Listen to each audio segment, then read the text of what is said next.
Okay, welcome back everyone. I'm teacher Nathan for Writers at Work. And this afternoon, let's take a look at Nanyang Primary School Primary 6 Weighted Assessment 1 from 2023. Now, let's take a look at some grammar questions first.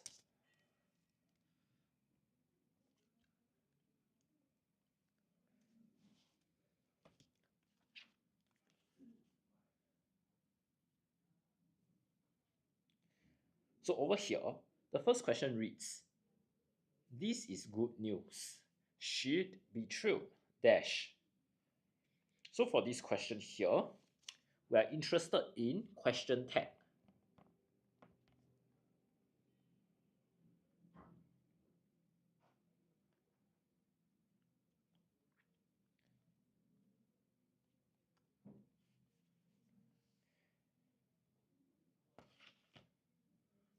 Now, let's take a look at some keywords. The first one is she'd.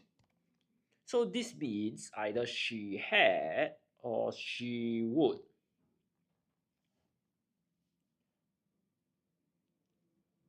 So looking at these two this keyword, and we look at had and would, we need to ask ourselves, so which one can we use? Now there isn't any had, that means there's only she would. So she would here is already in the positive connotation. So we need a negative connotation at the back, which would be wouldn't she? And there we have it, our answer. Okay, the rest of the options here aren't really relevant because we don't even have the positive connotation of the words like do, will, or did. All right, so we only have would.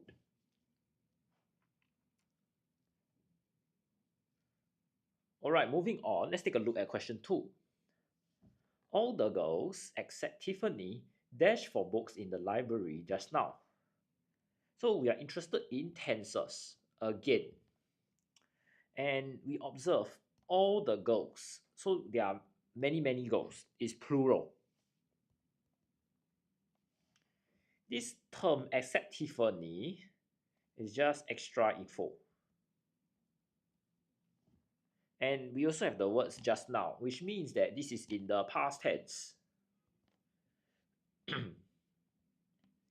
So this is also a very straightforward question. Past tense, plural. Let's zoom in on the options. We only have one option, number 4. And there we have it. Now, for some learning purposes, let's take a look at the options. Is and are looking. These two are known as the present continuous form, which shows an action that is ongoing at the time of speaking.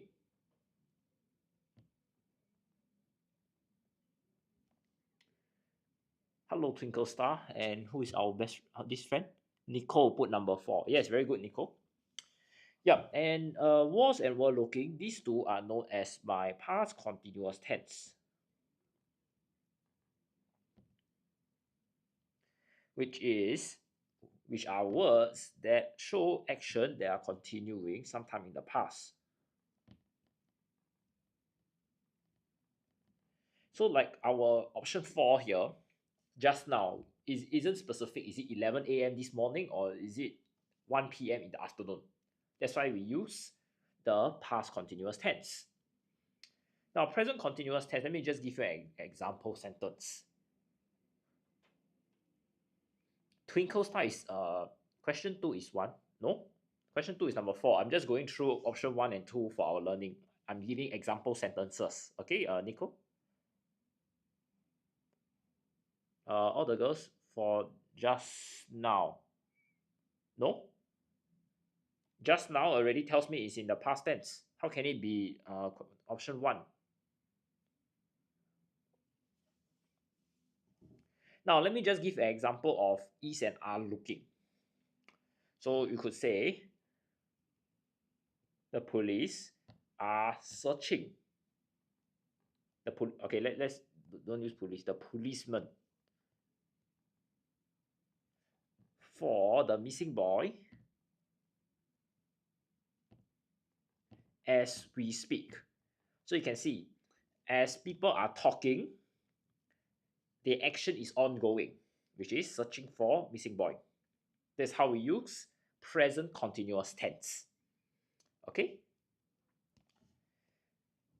Now, who's this? Kelly Ng. Yeah, you're very fast, huh? Let's take a look at option 3, question 3 now. My brother and Dash went on a learning journey last week. So over here, we're interested in pronouns. Then let's take a look at some keywords. The first one is went. This is an action, so it's a verb. Next, we observe brother and the dash, they are engaging in this verb. So this means that these two are the subject of the sentence. Now, if we look at our options, the first one is I, which is in the subject form. Me is in the object form. My and mine with the NE are both in the possessive form. As such, in order to replace the blank with a pronoun, we need it to be in the subject form. Therefore, the answer is number 1. Very good, Kelly. Now, when we talk about possessive form here, we're trying to emphasize ownership. This is my dog. The cat is mine. Okay? That's where we would use the possessive form for pronouns. Moving on to question 4. Our CCA teacher dashed a notice on the board. Let's go and read it. Jane told her friend. So over here, we're interested in tenses again. Now, we observe that the teacher completed this action already. That's why they can go and read it. Okay, so this keyword here tells me that this action of putting the notice on the board is completed. As such, I'll not look at any option that is present tense. Is pin is definitely out. Next, we have had pin. This is in the past perfect tense. The answer is not 2. You listen to the explanation, please. Maybe you understand why is it not correct. Past perfect tense means one past action occurred before second action took place.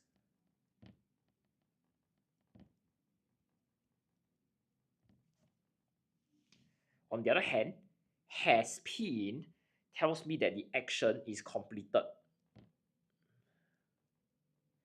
But the effect is still felt.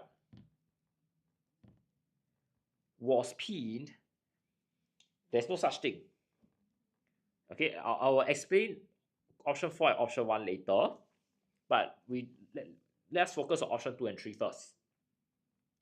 So when we want to use had been, which is in the past perfect form, we need to have 2 distinct actions that occur in the past. In this case, we don't have 2 distinct actions.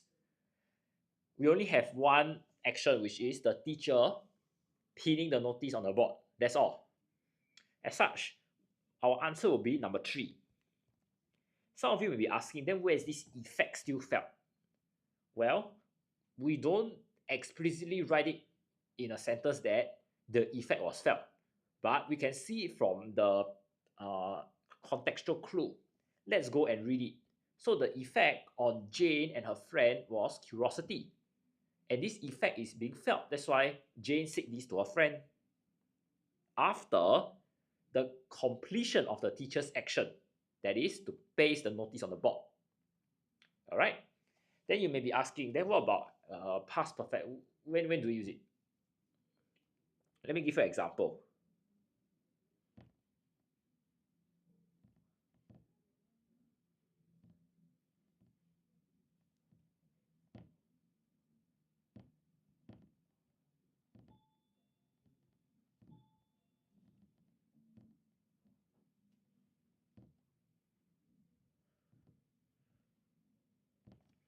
Mother wondered if brother had left, take note, had left, this is a past perfect tense, his wallet at home when she saw the familiar purse on the table.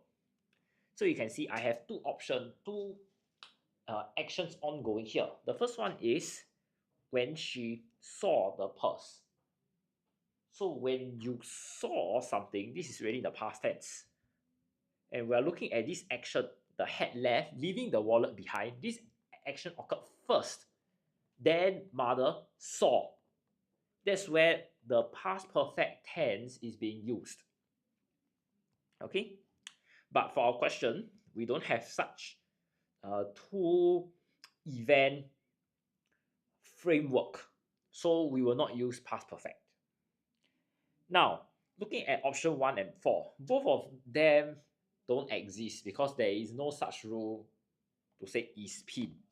If you want to use is, it needs to be is pinning. Is pinning would be present continuous.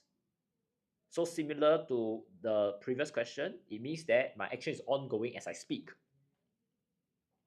Next, was pinned. There's no such thing. It'll be was pinning. So this was pinning will be similar to the previous question here. Was pinning, was looking. So it's past continuous tense, highlighting that action occurred sometime in the past. All right. So I hope everybody is clear on the different tenses and when to use them.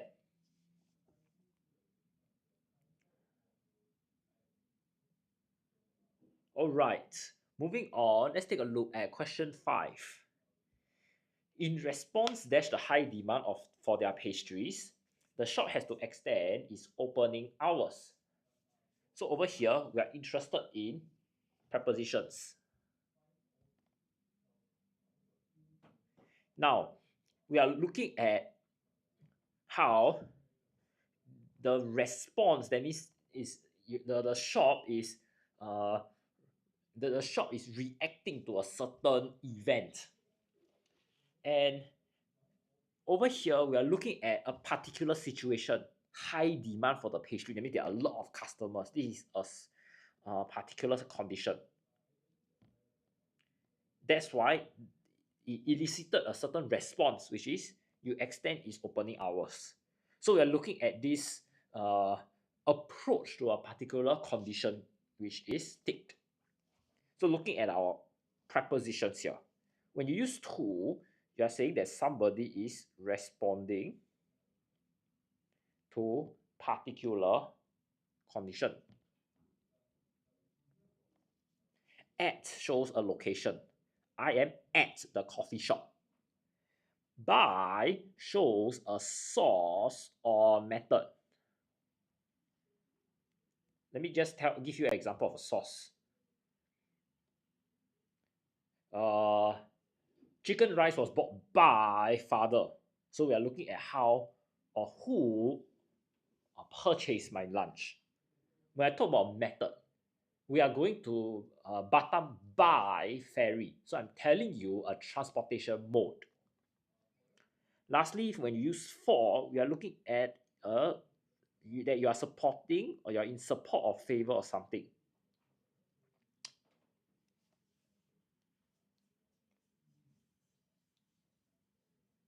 I am bringing the sandwich for brother.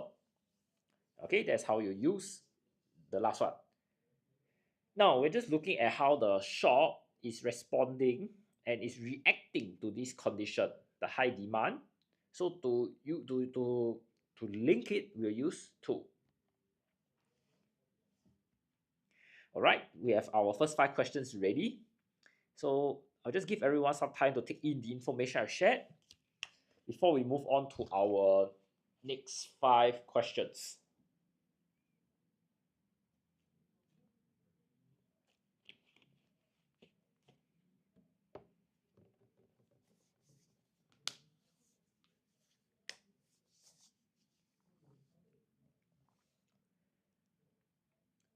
Okay, moving on, let's take a look at question 6.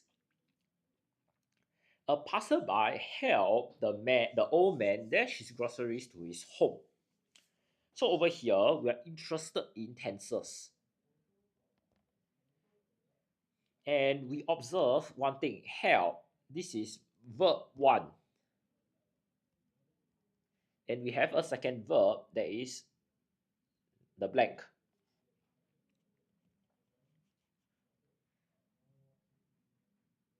Now, looking at our options, carry and carry both are in present tense. Carries with the S is singular while carry is plural. We also have carried, which is past tense, and caring, which is in the continuous tense. Now, when we encounter, okay, what's this? Kelly Ng. When the live end? 4 p.m. Now, looking at our options here, and of course, these two clues that we underline, we'll need to apply what we call the verbs of perception rule. This means that when I have two verbs, my first verb can be in any form, ing, past tense, past perfect, so on and so forth. But second verb needs to be in the base form, that is present and plural. So for this case, our answer will be he helped the passerby carry his stuff home.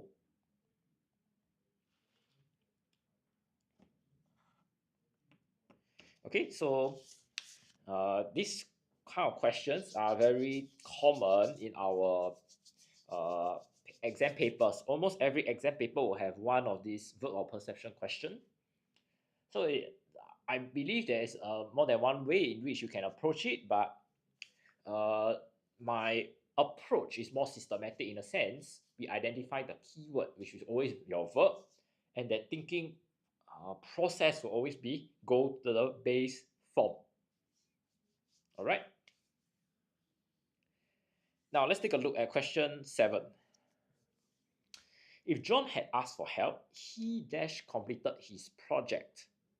Again, here this question tests on tenses, and if you observe the different options.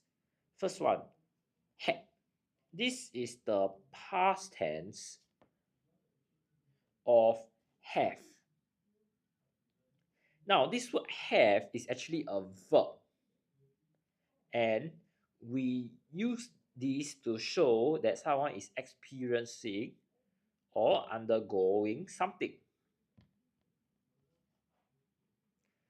Would is the past tense of will,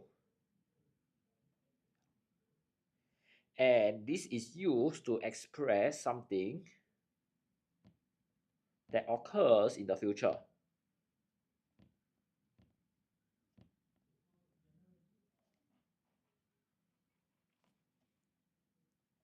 Will have here is used to show something that will happen in the future event, because this is in the simple future tense.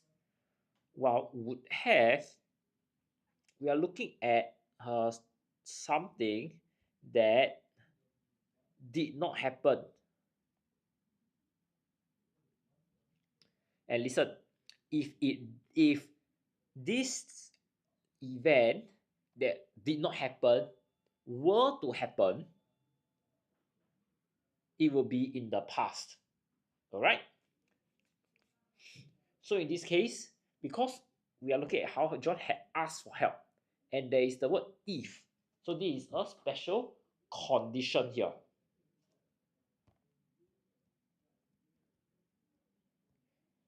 Or it's a particular criteria. That means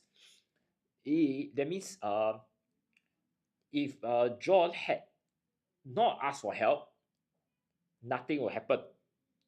Okay. If so, because of this if here, there is the assumption that he did not ask for help in the first place. As such,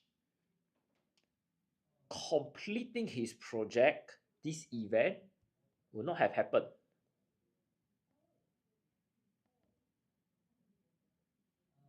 And this would mean we will use option number 4. All right. So if we were to use a timeline to show this.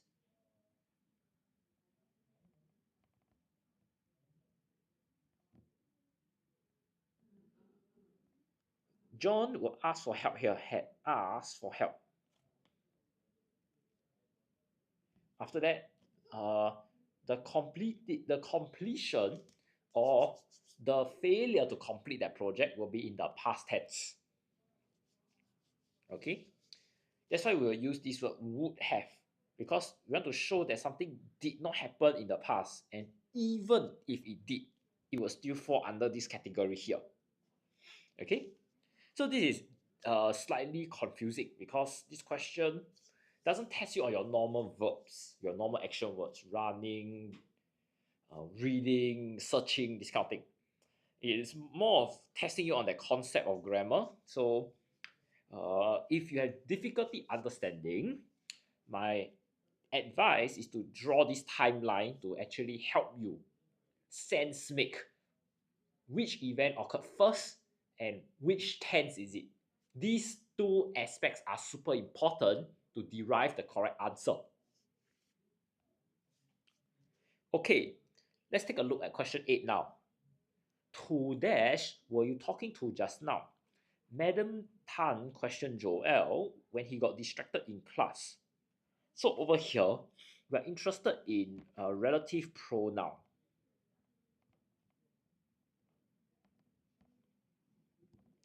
And you can see the you here refers to Joel. And Joel was talking to somebody. So talking is my verb. My you here is my subject because the person, the subject will always be doing something, will always be linked to my verb. So the person, the recipient of Joel's small chatter or small talk would be the object of the sentence. Now, when we want to use relative pronouns, we need to be very clear. Are we replacing the subject or the object of the sentence? So in this case, we have clearly defined the object of the sentence as what we are replacing. So looking at our options, we only have option 3 to help us because whom is referring to an object of the sentence. Now you can see there's also Madam Tan here, but Madam Tan is not inside this first sentence. The first sentence is your question, and there are only one subject and one object in that sentence. Joel and the somebody whom he is talking to. Madam Tan and Joel here, this interaction is a separate sentence, and if we were to do our own highlighting of the keywords, we'll have another different set of answers. Okay, I believe you can do so. I will not dwell too much on it in order not to confuse everyone. But I just want to go through the options that are given to us because I think this is more important. Who here is used as a subject relative pronoun. The boy who won first place is my neighbor. So it's very clear cut. One here is my verb, my action. And who is the one who did it? The boy. So the boy is my subject. And when I want to replace the boy, it will be who. Which is used for non-humans. So we don't even consider this. Whose is in the possessive form. So we only use this when we want to show some sort of ownership. The policeman whom we caught has arrived. Caught is linked to we. So we is the subject. Who's the recipient of this call? Policeman. So this is the object of the object. Sorry, we are using whose now, not whom. Okay, let me change the example. Sorry.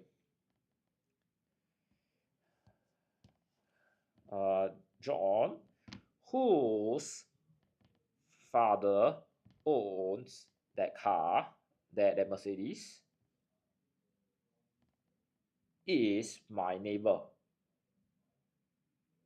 So we are looking at John and how he is related to the man who owns the Mercedes. So there's that sort of relation here, that sort of ownership. That means some two people are together, kind of idea. Okay, and that's how we will use whose. Moving on, let's take a look at question 9. With deaf patients left, mother yelled at her son for not cleaning his messy room.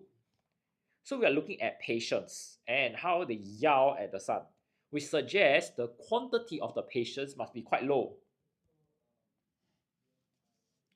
Next, we'll ask ourselves, patients, is it countable or uncountable?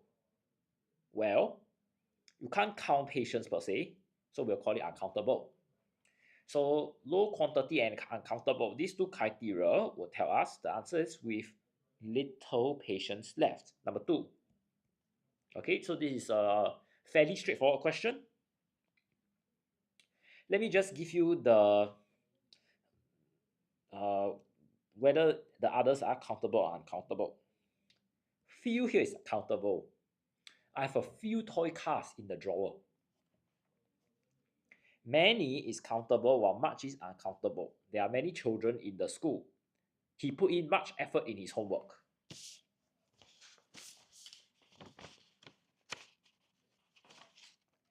Okay, moving on, let's take a look at question 10.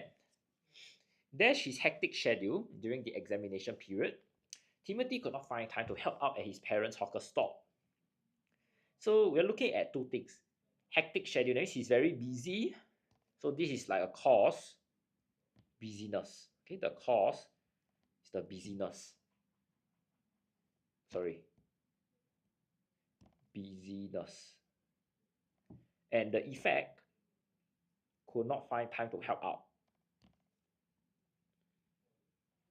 So what we are looking at here is a conjunction, which is a linking word to join my cause and effect together.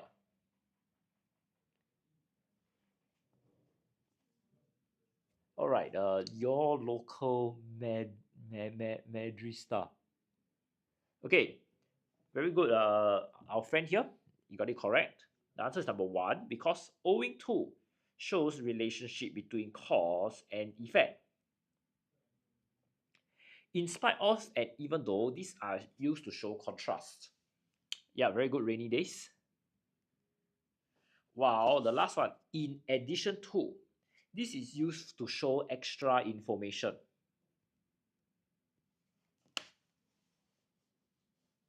Okay, so we have come to the end of this grammar section. I'll just give everyone some time to take in the information I've shared before we move on to our vocabulary sections.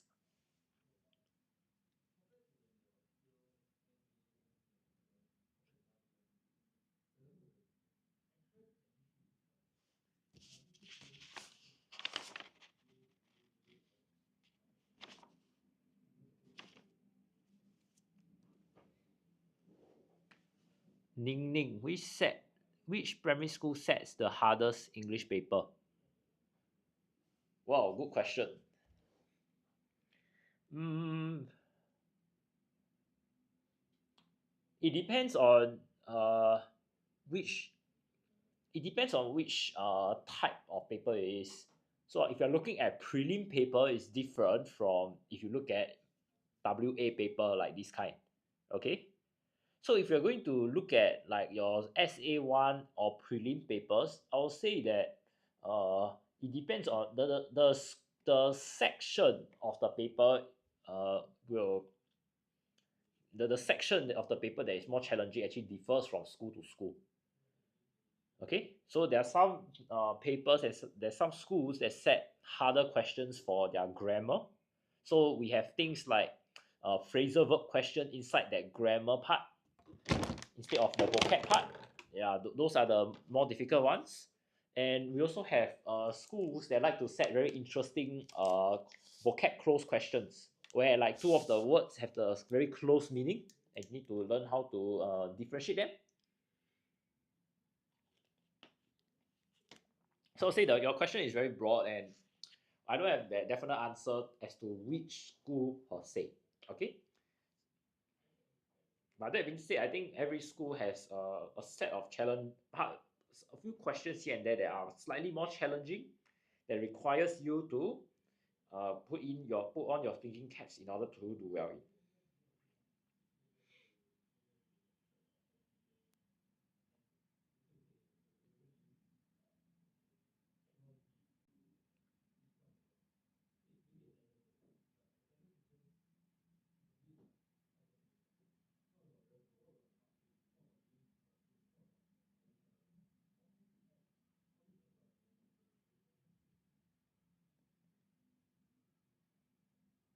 All right, so let's take a look at some vocabulary questions now.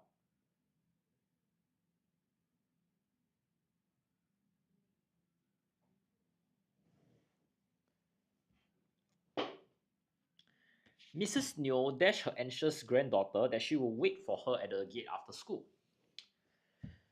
So over here, we are looking at how you're trying to calm somebody down, the anxious granddaughter.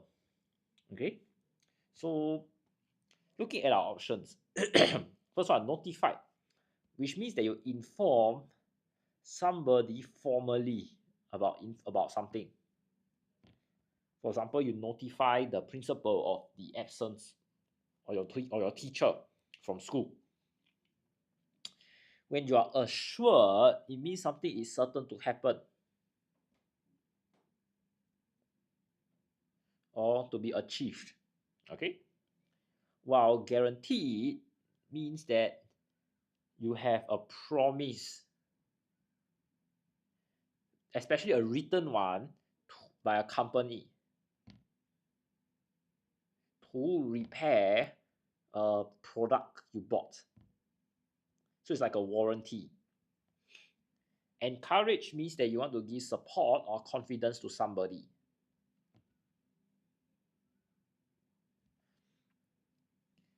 So in this case, we are looking at how this some an event will happen, which is you'll wait for her at the school gate after school. So this is your event that you're looking that we are zooming in on, and we are certain to happen. So our answer will be number 2. Okay, so very good. Who's this? Your local Madrista. Thank you for following so far. Now let's take a look at our question 12. Adam promised not to dash Helen's secret to anyone if she kept to her side of the bargain. So over here, we're looking at how you are there is some revealing of secret information. So we're looking at that word to show this.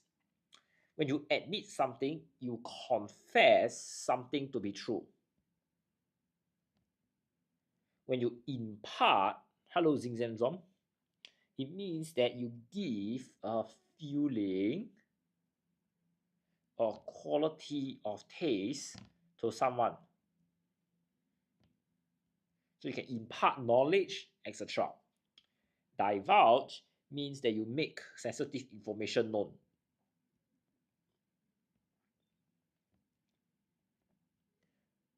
While confess means that you admit you did something wrong, admit your mistake. Are you sure it's number 1, Zing Zam Zom? Take note, we're looking at secret, so we are not confessing something to be true, but you promise that you will not reveal information. Yes, so our answer will be number 3. Okay, so very good. Pui O Niao and your local Magista. The answer is number 3. If you admit, there needs to be either a mistake or you admit that you did something wrong or admit to a fact. Okay, usually these words will come after the action word of admitting. Let's take a look at question 13. Jill's interest in painting was dashed after she saw the famous painting in the museum. So we're looking at how this interest, something happened to the interest, and we need to take note. She saw the famous painting. So Jill was probably inspired by the paintings and therefore decided to continue her interest. We don't know what happened to the interest. Maybe it was she lost interest. So looking at our option, the first one is revoke, which means that you officially cancel something. For example, the application to apply for financial aid was revoked. That means the government said, no, you cannot do this. Revert means that you return to the previous state. So for example, after your National Day parade, the Padang was reverted to its normal form.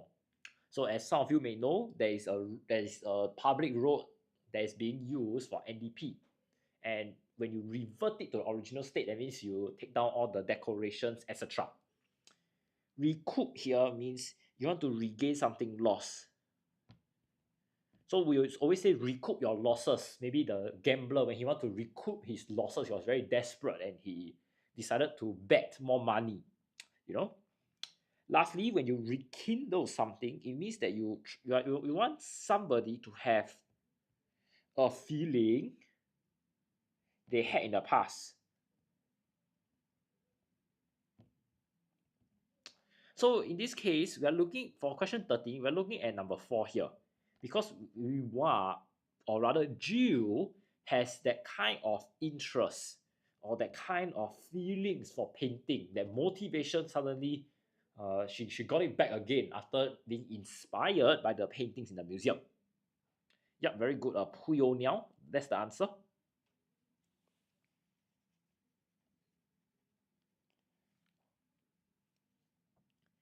Now, let's go on to question 14. She walked dash across the stage despite feeling anxious. So, we need to observe the word despite because it shows some sort of contrast. So they said that despite feeling anxious, which means that for this contrast to make sense, the opposite of anxious need to be inside this blank.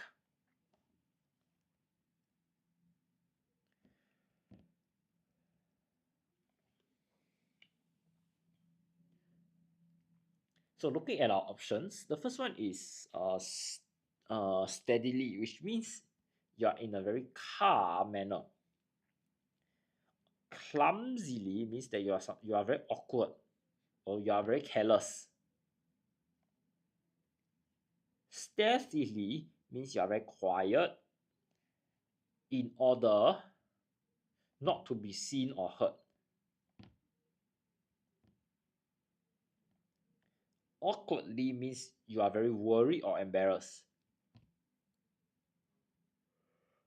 Okay, who's this? Your local Madrid star. When will the live end? 4 p.m.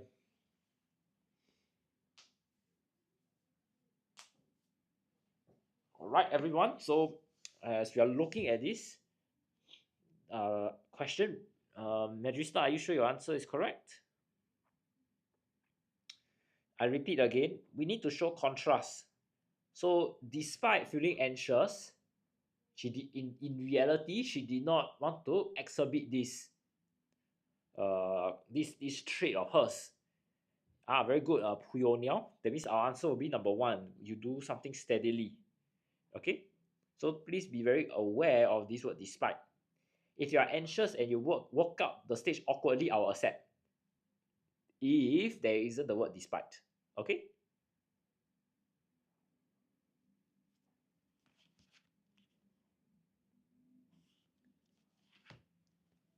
Okay, moving on. Let's take a look at question 15. Fires often dash due to negligence or the improper use of electrical equipment. So we are looking at how this phenomenon occur, which is fire. The first option is divide.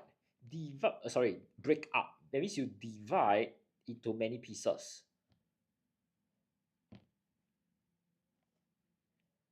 Break off here means that you separate a part from a bigger entity.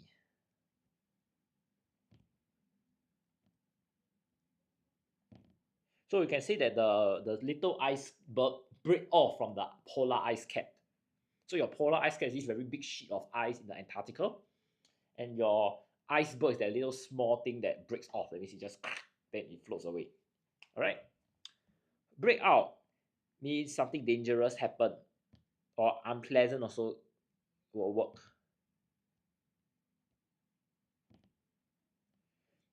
While break with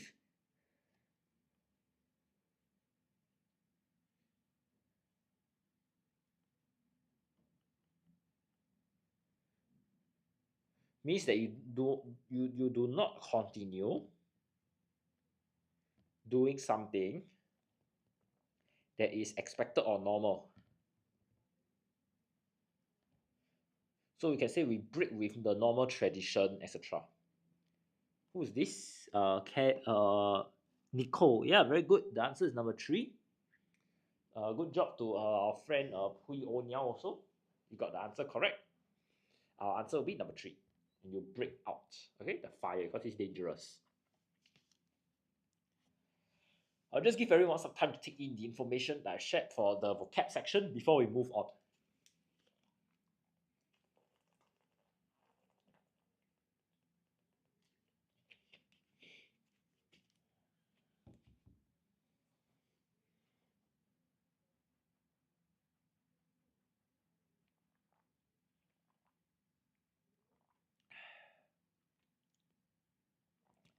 If there are any questions, do feel free to ask me in the chat.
All right. If there are no further questions, let's continue to our vocab close. Oh, sorry, there are two more questions here. Now, question 16. The successful fundraising event was a huge dash for the organizers. So you can see, the first thing is successful. So if something is successful, it must be you have achieved certain results.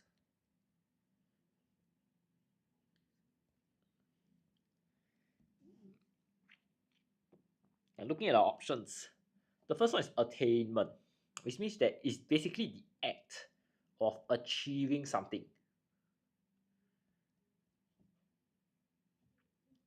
Acquirement means that you buy or obtain something for someone. Accomplishment means something is successfully achieved. Something is successful after a lot of hard work.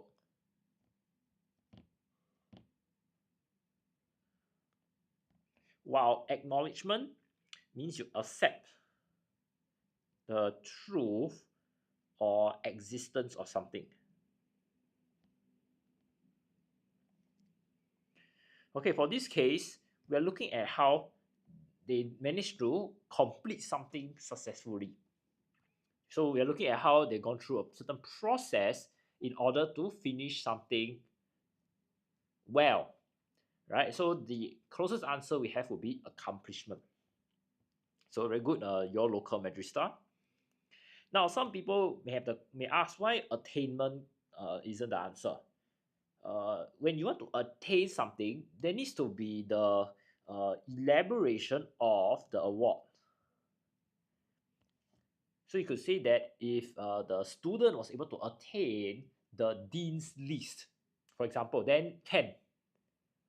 So we are just looking at the act of achieving dean's list. The dean's list, it needs to be very specific. It cannot be just accomplishment. Accomplishment is just very general. So long as you finish something successfully, you can just have it as such.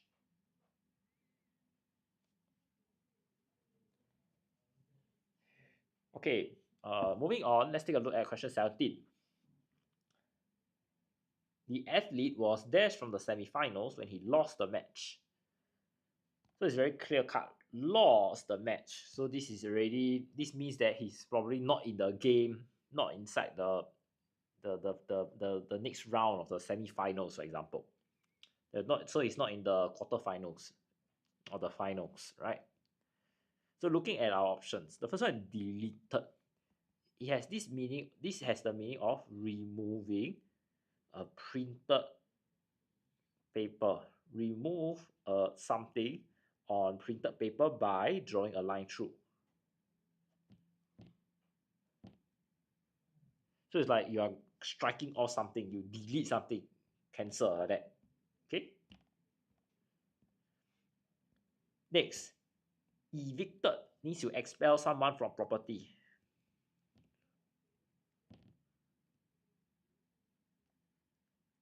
Rejected means that you dismiss something as inadequate.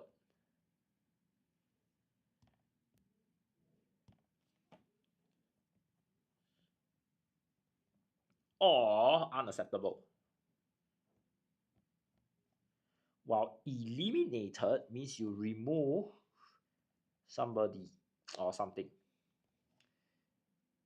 So it's quite clear there is no property here, and we are not just cancelling the athlete's name from a paper.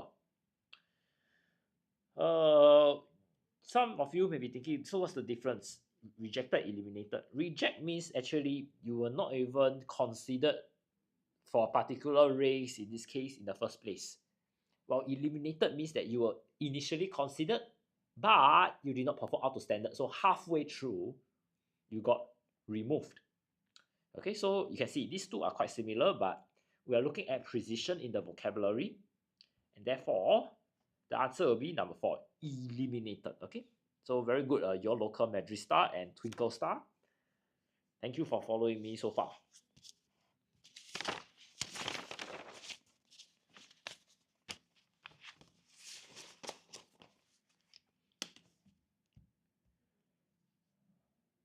Okay, I just give everyone some time to take in the information for these two texts first before we move on.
All right.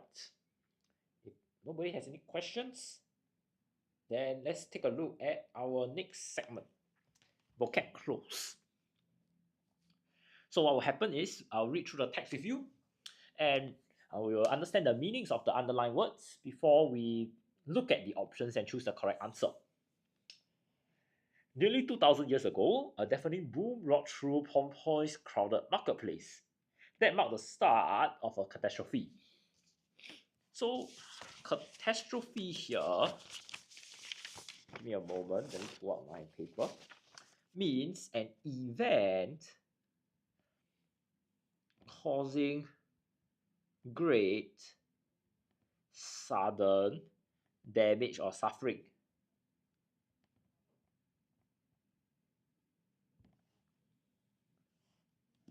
So it continues by saying the ground shook violently, toppling structures and throwing shoppers off balance. People screamed and pointed anxiously towards a massive volcano, Mount Vesuvius. The volcano spewed smoke and toxic gas into the air. So when we talk about spewing something, it means you expel a large quantity of something rapidly and forcefully into the air, and soon shrouded Pompeii in darkness. So shrouded means that you envelop, it's like you surround the whole thing completely and you obscure something.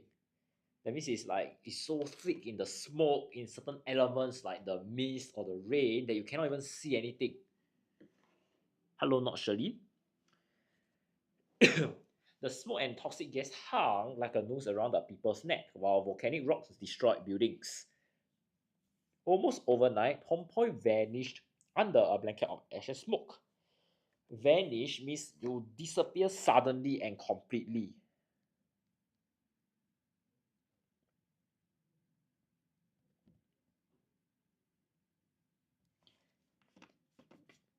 Okay, and that's all for our text. So moving on, let's take a look at some questions. The first one is catastrophe, which means an event that causes a lot of damage and suffering. Something not really positive, it's negative, right? So looking at these options, first one is misery. Misery means that there is a great unhappiness over something.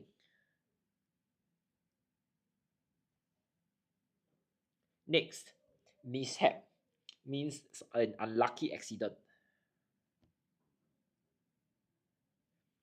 Disaster means an event that causes great harm or damage or death.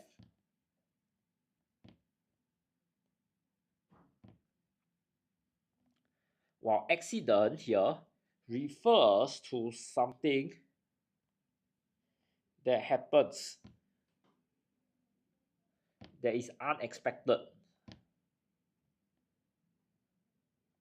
and causes death or injury.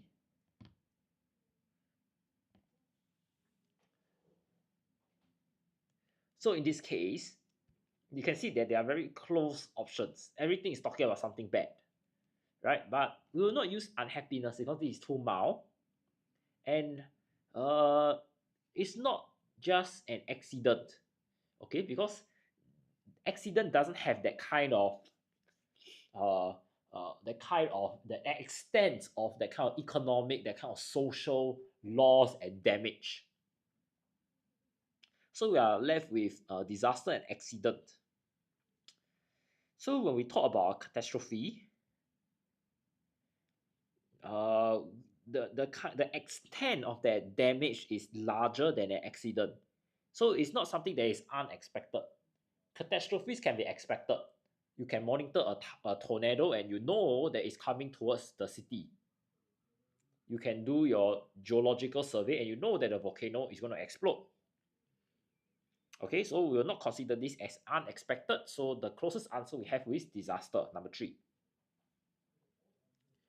Now, moving on. we're looking at the word spewed, which means that some kind of large quantity of something is being expelled, right? So looking at our options, the first one is true. True basically means that you propel something in the air, something into the air with force. So it could be you throw the ball in the sky. Is a very simple, very vague term. Gush means the liquid flow out in rapid motion. Next is vomited, which means that you reject something from stomach to mouth. So there is no uh we are not look so for option 2 and 3 we are looking at some kind of liquid. Okay. Question 19, the word we are looking at is spewed. Spewed. Okay, to answer me's question. Lastly, we have discharge, which means that you allow gas to flow out where it has been confined.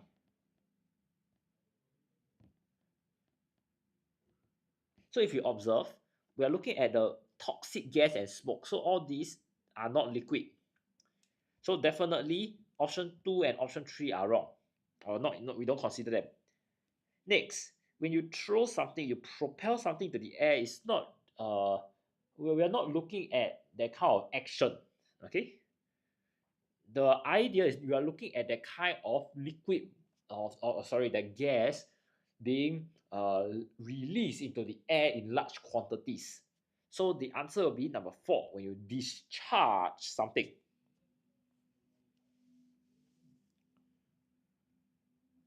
Now, question 20 tests you on the word shrouded, which means that something is enveloped or obscured. That means it's like a large quantity of smoke, dust, or maybe rain that covers up the whole place that you cannot even see the building or the scenery. So looking at our options, the first one is painted. Painted means that you cover and you decorate something in paint. Shielded means that you protect something or somebody. Disguise means that you change one's appearance to conceal identity. Okay, very good, Ami. The answer is enveloped. Why? Because envelope means you wrap or you cover or you can say you surround something completely. Alright?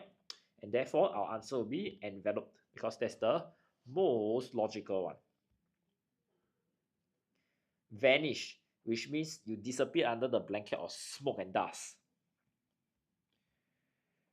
First one is faded. Faded means that you gradually grow faint and disappear.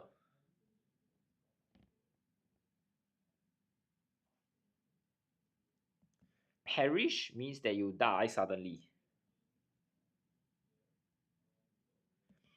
Dissolve means that that means you cause the solid to incorporate into liquid. While disappear means that something ceases to be visible. So for this question here, we're not looking at when we talk about something vanish, and we see we're just looking at the city that vanished. So it definitely cannot be perish because perish means you need a human being to die. All right, and it cannot be dissolved because we are not looking at some kind of tablet dissolving the water, right? So we have faded and disappeared to consider.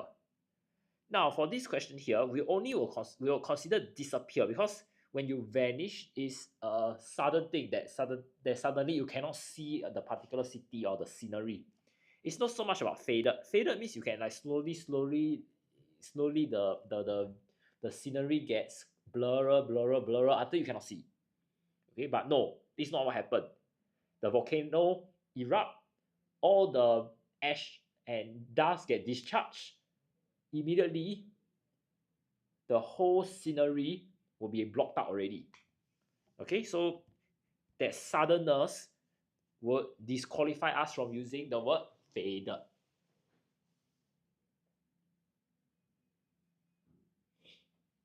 Now, moving on, let's take a look at number 22. I think I've forgotten to tell everybody. It's testing on you on the word appalling, which means something is of a great shock or dismay, or you may even be horrified.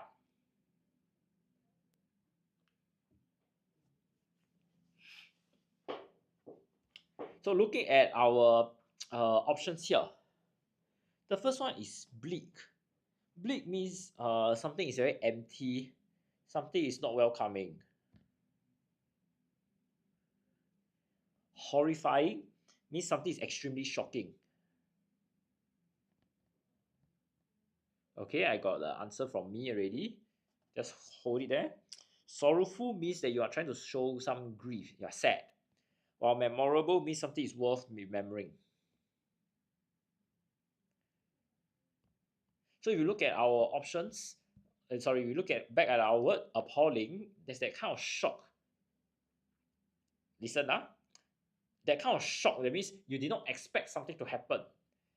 When you did not expect something to happen, it's like it's like that feeling of OMG, like what's happening. It's not so much about a feeling of sadness. All right. So in this case, our answer actually will be horrifying, not sorrowful. I'll just give everyone some time to take in the information I've shared before we move on to our section B.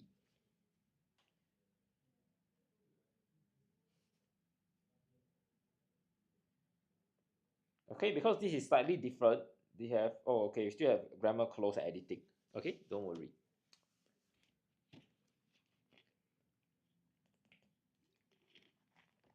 All right, this is P6, WA1 from Nanyang. Okay, let's take a look at the grammar close first.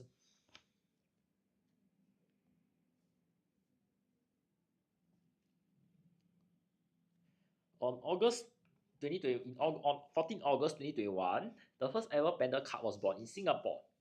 Born dash the giant pandas Kai Kai and Jia Jia. So you can see when you are born and who are the people who are receiving the baby panda. We have these two mother and father panda, so we say you are born to the recipients. Okay, the panda cow was only conceived dash 7 attempts.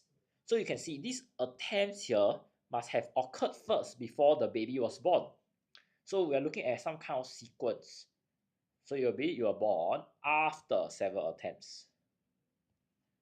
5 shortlisted names dash the cup were released for public voting online. So you can see when we talk about names, they are elaborating further that these names will be meant for the baby panda. So we'll use a preposition here to demonstrate the elaboration. So you'll say the 5 shortlisted names for the cup. Okay, in the end, dash of the 5 names, the name Le Le was selected. So we are saying that there are 5 names, and from these 5 names, only one selected. So you say out of the 5 names to show that exclusivity when we come to selecting the name. If dash notoriously difficult to breed pandas due to their short breeding window each year. So we are looking at this fact that something is difficult. So it's one fact, so singular. Now, this is also when we talk about facts in general, they will always be in present tense because such an event or such a phenomenon will always happen. So we'll say it is notoriously difficult to breed pandas. Okay, dash the best efforts of zoos around the world, not dash pandas are born in captivity. So you can see the zoos put in their best efforts. They give the pandas good food. They ensure the conditions for a successful birth is done. but very few are born in captivity. So there's that kind of contrast there. You try your best to do something, but something may not work out like how you want it to be. So we'll use the term despite to show this contrast. Now we can see not, and the quantity of the panda bear here is very low. And we can count the panda bears, countable. So we'll say not many are born in captivity. Breeding programs of pandas in captivity started in 1955, but it was only after 8 years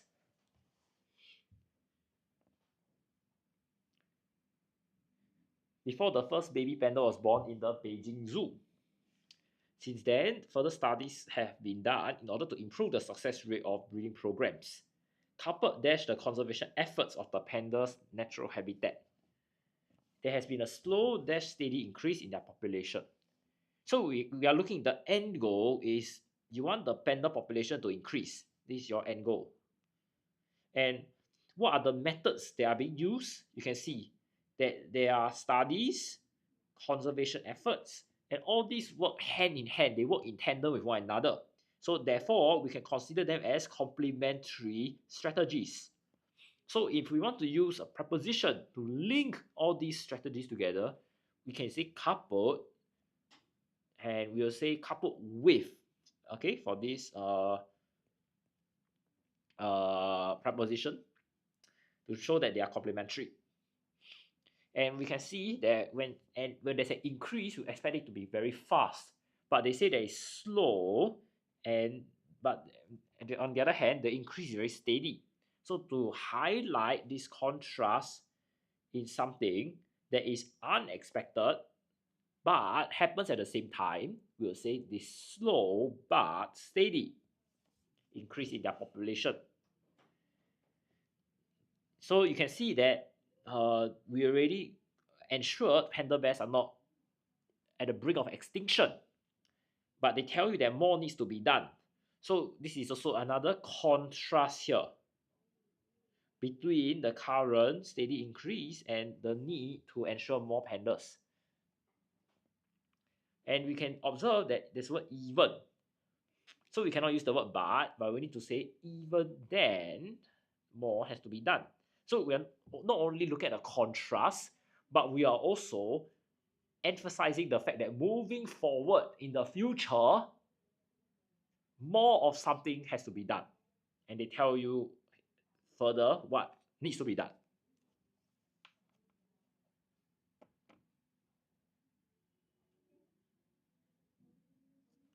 Alright, so I'll just give everyone some time to take in the information shared before we move on to our next few questions.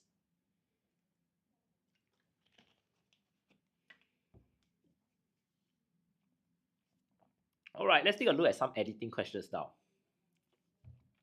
Solar energy is one of the cheapest form of renewable energy that you can tap on. It is with this knowledge that Singapore unveiled one of the largest floating solar panel farms. Okay, if you observe here, knowledge is spelled wrongly. So let's learn how to spell it correctly. There's always a D here, knowledge. It dash an area equivalent of 45 football fields. So we are looking at how this present farm, this is a fact. Okay, so when we have a fact, we always use it in present tense. And we are looking at just one solar farm, singular. So we will say it spans an area of 45 football fields and produces enough electricity to power the 5 water treatment plants. This is quite a low-hanging fruit for spelling errors. The project is part of Singapore's efforts to increase its solar energy production. You can see when you say from, it used to show a source. Instead, we are interested in the preposition to show the method. So when you want to increase the solar energy production, we are looking at the method or a particular goal. So we'll use by 4 times. So you want to increase the energy production, you are looking at how are you going to do it by 4 times. All right. However, with a dash of 5.7 million living in landscape Singapore, so the word here is population. So let's learn how to spell it correctly again. Harnessing solar power using space-intensive solar panels dash a challenge. Harnessing is also spelled wrongly, so let's learn how to spell it. We have an E here and a double S. Intensive solar panels dash a challenge. So you are saying this is also a fact. Okay, that's why we will say is, because the act of harnessing is singular, one action. Creative solutions such as building solar panel farms on water dash therefore important developments. So we are looking at multiple solutions, so it's in plural form. Therefore, it will be are therefore important developments. Dash the floating solar farm. Singapore plans to import electricity from solar rich dash land rich Australia. So you can see this is they are looking at different ways to bolster energy resilience. So method one is as follow. You try to use solar farm. Secondly, you try to import electricity. So you're trying to link two different ideas together. And how do you do that? By using a conjunction besides. Because because there is a noun present already. Okay, so if you want to use other words like moreover or furthermore, it needs to be immediately followed by a comma. But it isn't the case for this part here. Okay, and now import, this is a spelling error. Electricity from solar farms dash land rich Australia. So you can see you are looking at the solar farm located here. So we'll say in the land rich Australia to meet power needs. The project will utilize 4.2 kilometer, 4,200 km of sea cables to transport electricity. Okay, utilize is also spelled wrongly. Please learn how to spell it correctly. And lastly, when you want to have the word between, we will say between two countries, so it's and. Okay, to is used as a destination. So if we say that we'll transport electricity from Australia, then it will be to Singapore, because I'm telling you my source as well as my destination. Okay, source. This is my destination.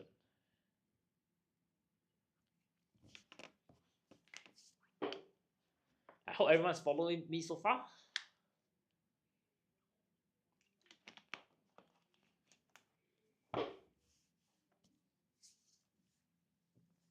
Lastly, let's take a look at some synthesis and transformation questions.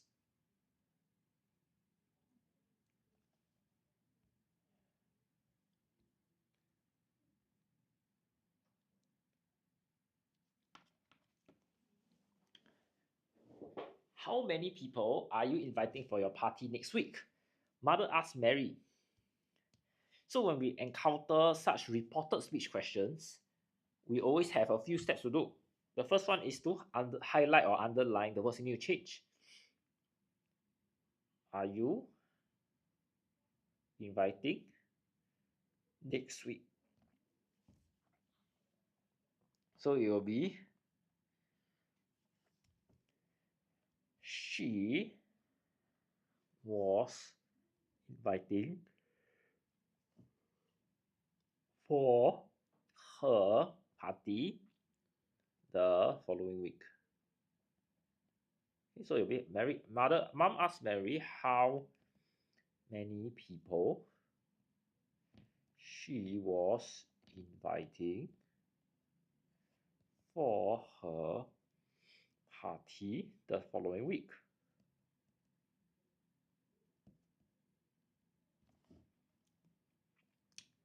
This is not a very challenging reporter speech question, so I hope everyone can get it correct. The penguin was easily caught. It was unable to fly. So you can see it's a cause and effect relationship. Because of its inability to fly, it was caught easily. So this is the effect. So when we have due to, we need to do something to here. Because when you have due to, we need to change the verb to a noun. So instead of saying it's unable to fly, it will become due to its inability to fly. Okay?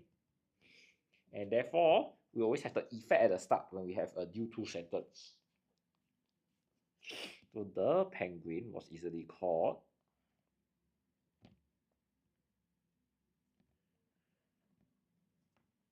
due to the inability to fly. Now you can see Frank lied about his grades. He admitted to it. So Frank admitted to lying about his grades. So this is also not a very difficult question.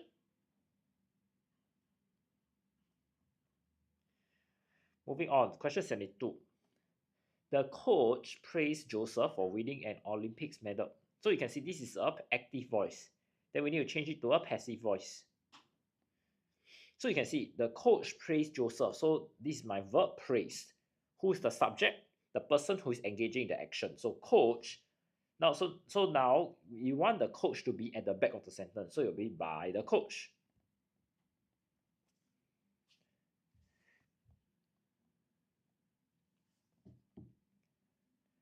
All right, then next, Joseph is my object of the sentence because he's the recipient of the action. So it will say Joseph was praised for winning an Olympic medal by the coach. Okay, so if you want to shift this to the front, praised by the coach for winning the medal also can. But the idea is your object in the first sentence need to be the subject of my sentence of my second sentence, while the subject of my first sentence is the object for my second sentence. Once you successfully do this swap, your answer will be correct. If you practice consistently, you will be able to pass your piano exam. So you can see this is a particular criteria and we have the outcome, pass the exam. So when we have the word unless, the outcome will always be at the start while the criteria will be at the end. So the sentence will be, you will be able to pass your piano exam. When we have the outcome, as I've shared in previous lessons, we always ensure it is in the negative connotation. And my criteria will always be copied unless you practice consistently. Okay.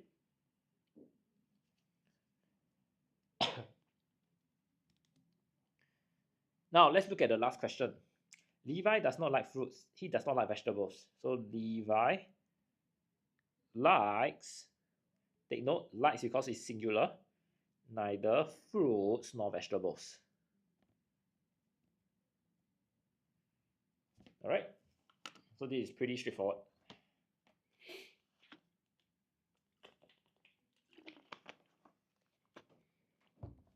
Yeah, I'll just give everyone some time to take in the information I've shared. And if you have any questions, please feel free to ask me.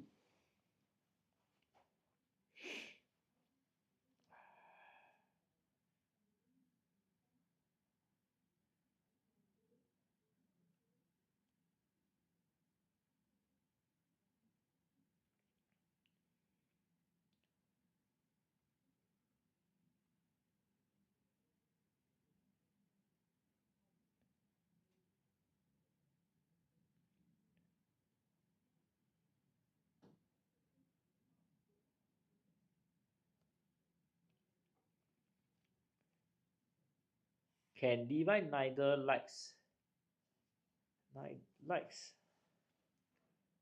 Can Levi neither likes fruit nor vegetable? No, it always be Levi likes neither fruit or vegetables. It should not be the other way around. Okay, Zubaya.